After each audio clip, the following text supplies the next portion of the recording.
നമസ്കാരം. പുതിയൊരു വീഡിയോയിലേക്ക് എല്ലാവർക്കും സ്വാഗതം. ജാനകി ജാനെ എന്ന സിനിമയ്ക്ക് ശേഷം ഷൈജു കുറുപ്പ് വീണ്ടും നായകനാവുന്ന ഏറ്റവും പുതിയ സിനിമയാണ് ഭരതനാട്യം. സിനിമയുടെ ട്രെയിലർ 9 ദിവസം മുമ്പ് പുറത്തുവിട്ടിരുന്നു. ഇന്നലെയായിരുന്നു എനിക്ക് കാണാൻ കഴിഞ്ഞത്.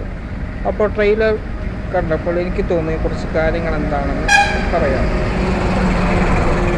സിനിമയ്ക്ക് ഭരതനാട്യം എന്ന് പേരിട്ടിരിക്കുന്നത് കലയോടുള്ള ഒരു ബേസ് ചെയ്ത സിനിമ ആയതുകൊണ്ടല്ല. ഭരതനാട്യം എന്ന ഈ സിനിമയ്ക്ക് പേരിട്ടിരിക്കുന്നത് നായകൻ്റെ ചില ചുറ്റിക്കളികളെ ബേസ് ചെയ്തായിരിക്കും ഭരതനാട്യം എന്ന് പേരിട്ടിരിക്കുന്നത്. അത് ട്രെയിലറിൽ തന്നെ വ്യക്തമാണ്.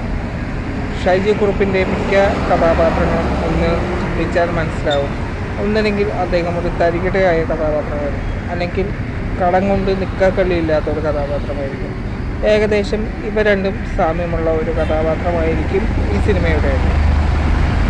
സിനിമ ഒരു ഗ്രാമീണ പശ്ചാത്തലത്തിലാണ് ഒരുങ്ങുന്നതെന്ന് ട്രെയിലറിലൂടെ വ്യക്തമാണ്.